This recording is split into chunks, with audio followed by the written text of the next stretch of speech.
I'm in a super sharing mood today. I just want to be completely frank and honest with you guys. And I really want to pull back the curtain and just show you what's going on in business and what it's really like to launch a brand new business. So in today's video, I'm going to talk to you about how my brand new business is going and the fact that it's actually losing me money. So if that sounds of interest, get comfy. Let's talk about it. All right. So what is my new business? So essentially, I launched a new business called The Creator Project back in June. It's a community and events platform for content creators that is dedicated to helping you and I get paid. It does this by providing a bunch of free content, newsletters, social media content, podcast interviews, all that kind of good stuff. And also it hosts events too. Now, I have been working super hard on this business. And the truth of the matter is that at the moment, it doesn't make any money. In fact, it costs me between £500 to £1,000 a month just to run. So first off, let's just unpack these expenses that it's costing me, because the fact of the matter is the business that I previously built, which was my coaching business, my personal brand, really didn't cost me much money at all. Like, I started this YouTube channel with a ring light and a dream. Like, it cost me like 70 quid. I used my old phone. It was pretty easy for me to get started. And that's what I love about just like the online business world, that you can start businesses that don't cost you a lot of money. However, on this occasion, I did not start a business that didn't cost me a lot of money. I did the opposite. The things that I'm spending money on at the moment include studio hire, because I actually film my podcast interviews with guests, which I love doing, and it creates this amazing high quality like video content that I share on my other YouTube channels. So that's not going anywhere, but I spend £300-ish a month on my studio hire. Also, my video editing bill has gone up because now there's more content that needs editing every single month, including the audio podcast episodes and all that kind of good stuff. And there are loads of other costs as well. For example, I threw our first virtual event a couple of weeks ago, which went so well. We had over 1,000 people either join live or watch the replay. And I hosted that event completely for free because I wanted to show people what would be in store for future events, like a proof of concept kind of thing. So I hosted the event for free, and what that meant was that I didn't make anything from that event, but I still spent over £500 on prizes that I gave away for free to people who joined the event. I also spent like $800. This was in dollars, so I know I'm jumping between currencies, which is literally how my mind works nowadays. But I spent around $800 on the software that I used to run the event. Like, look, things are costing money. This stuff is not free. This isn't a free business that I'm running. So now that we know the things I'm spending money on, just some of the things I'm spending money on, should we talk about the fact that I'm not making any money back? That little small thing that's happening. Now, you can probably tell by the way I'm talking about it, like, I'm not concerned. This isn't like a cry for help. I'm not concerned about it. And I'll dive into why I'm not concerned about it in a moment. But the reason why the business isn't making any money is because I have not planned for it to make me any money. I have fully intended for the first 3 to 6 months at a minimum for this business not to make any income. The truth of the matter is, a lot of businesses don't make profit for like 3 years. So the idea of me not making money from this business for 6 months isn't that wild in the business world. For me, it still felt a bit weird, but it isn't that wild overall. The reason why I created a business which I knew wouldn't make me money at first was because I was committed to short-term pain, long-term gain.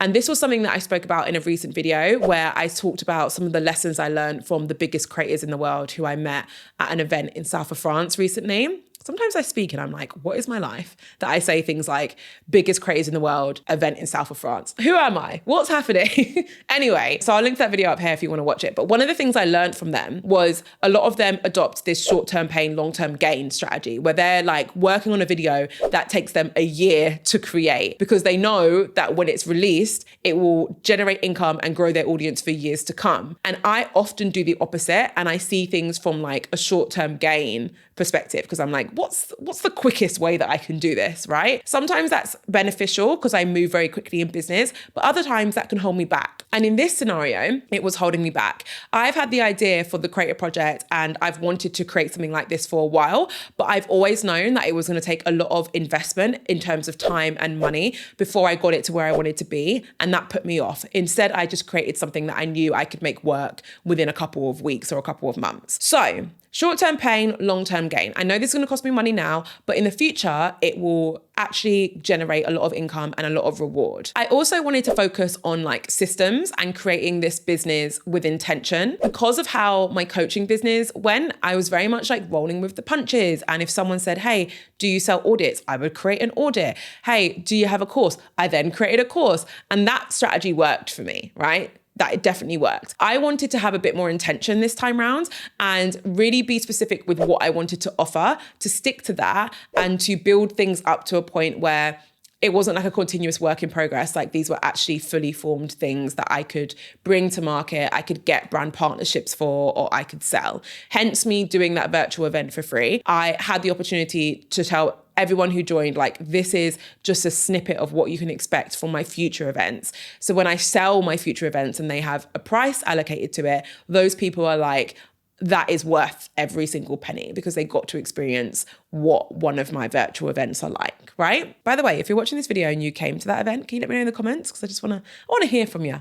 Hey guys, Future Jade here. Whilst we're on the topic of how much money this business is earning, or should I say not earning, I want to take a quick break to share some information which I wish someone told me at the start of my journey. So if you earn over £1,000 as a creator in a tax year, and the most recent tax year was the 6th of April 2022, all the way through to the 5th of April 2023. If you earned over £1,000 during that time, you will need to register for self-assessment. Now, you're able to do this online and you want to do this before the 5th of October. Once you've done that, your next step is to complete your self-assessment return, which again, you can do online, and you want to do this before the 31st of January. Now, this is important because, as I said, I didn't know this information when I first got started in my journey. And then once I started to learn about it, I told myself that doing all those steps were just too difficult and too complex because I'm not an accountant and I can't do it myself. I just told myself all of these lies, right? And what that meant was that I missed some deadlines and I had to pay some fees. So I don't want that to happen to you guys. And also, once I got my head out the sand and actually completed those steps,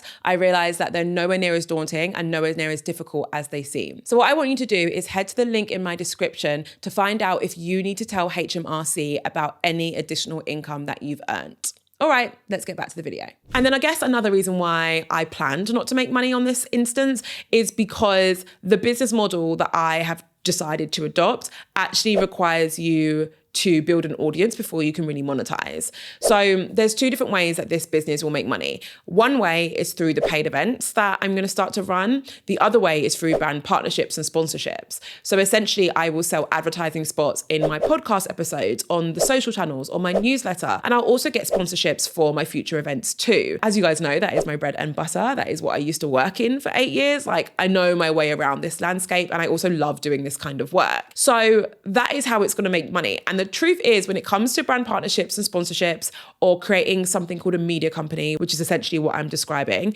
you need an audience first. And whilst I have an audience on my personal channels, I needed to get a good audience on the Creator Projects channels as well, in order for me to get to a place where these sponsorship packages are valuable and actually going to get brands the results that they want. And I'm proud to say that we are definitely getting to that point now. And I don't think we're far off from being able to get brand partners for the various different pieces of content that we create. So that's great, but I needed to spend time doing that. I can't launch a podcast or create an Instagram channel that has a listenership of 10 people and then charge a brand £1,000 to sponsor it. That doesn't work. That's not fair to the brand. They're not going to get the results that they want. And I also didn't want to fall into the trap of just taking on really small sponsorships, because that's a lot of work for me. And actually, I would rather spend the money and the time to build the audience first, and then be able to attract the brand partners I want to work with and charge the amount that feels fair. So something that you might be wondering is, like, how am I footing this bill, and like, how do I feel about it? So this whole experience has reinforced my belief that building a personal brand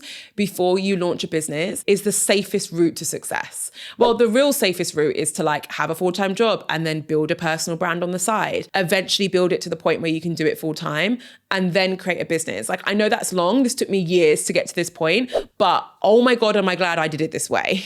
The reason why I'm so glad that I did it this way is because when you build a personal brand and you create income streams from that personal brand, for example, I work with brands for my personal brand. I now do like consultancy services and that kind of stuff. So because I built up that personal brand, I got to a point where my income was enough to sustain my entire business. So that brand in itself can keep my entire business going. Even when you consider the fact that I've closed down all of my coaching programs, that side of the business will still keep my business going, which is wild. And because of that, it's given me the freedom to close down my coaching programs because it didn't feel like the right fit for me anymore, but also to start a new business that costs me money and isn't making me any money yet. Like, it gave me that financial stability to be able to make those decisions and actually go for it, which I would not have been able to do if I hadn't built up that personal brand first. Also, it gives you leverage. I now have an audience, especially when both businesses have the exact same audience. I already have an audience who would like my new business. I can already prove to future brand partners that I am able to build an audience of content creators. I have proof of concept. I can show examples of content I create. Like, the two things just support each other, and I can really leverage that personal brand to help me with my new business. So that is the biggest reason, if not the only reason, why I'm able to really do this and not like stress out or worry about money. So I feel very, very fortunate for that.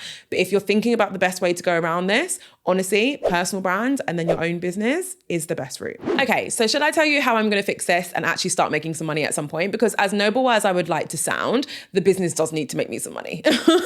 It's okay that it's not doing it now. It needs to do it at some point. There's a few different things that I'm going to do, and this is all Q4 of this year. First thing is that I will be hosting my very first paid virtual event, which will be in November. It is going to be an event for people who are considering starting a YouTube channel or who want to grow their existing YouTube channel. It's going to be insane. I'm going to have a panel of YouTubers. I'm going to have a YouTube expert, like from YouTube, who you can ask questions to. I'm going to have like a YouTube growth keynote session. It's going to be insane. It's going to have so much value that the price point that I've not decided yet will feel like an absolute bargain. So there's that. I'm also going to get brand sponsors for that event. And I'm very fortunate in that I have a few sponsors who I work with on my personal brand who really want to support me and my new venture, who've already expressed interest in sponsoring that virtual event. So that is one way that my business is going to start making money. I'm also going to start to recruit brands to sponsor my podcast and also my newsletter. So I do an end of week newsletter called the Creator Project Lowdown, where I talk about the biggest story of the week. I also share an opportunity of the week for any creator who's trying to get paid. So if you haven't signed up for that already, I don't know what you're doing, because that newsletter performs so well. Like, the feedback I get from that is insane. I'll put a link below so that you can join it. But I'm going to start to recruit sponsors for those end of week newsletters and sponsors for my podcast too. I'm only going to focus on those income streams though Sorry, I'm laughing to myself because I just tried to say this like 5 times, for the foreseeable, because I truly do believe that less is more. And I really want to focus on doing this well, doing this right, and scaling. And you know what? By the end of the year, when I'm starting to earn income from this business, I will probably spend it back on the business. I have said before that I like a lean business model. I don't want a business where I'm spending like hundreds of thousands of pounds per month to run it. However, as I mentioned, my personal brand is keeping me afloat at the moment. So for as long as that remains the case, I'm probably going to invest a decent amount of the income from this business back into the business. For example, the first physical event that I throw will obviously require an investment. And I also want to invest more money back into the content I'm creating to ensure that it's as valuable and as high quality as possible for you guys. So, was that insightful? Let me know in the comments. If you like this type of content where you learn more about the behind the scenes of my business, I do have a membership called Behind the Business on YouTube. You can join it by literally just hitting the join link below. And it gives you access to a bonus vlog every single month. And in this vlog, I literally take you with me as I do these like really fun things. So I've already got a vlog on there from my trip to South of France with YouTube. I've got a vlog from Malta. I've got vlogs from when I was launching my business. So you can really go behind the scenes and really hear about what it's like. So yeah, you can join via the join link below. Thank you so much for watching as always. I can't wait to see you in my next video.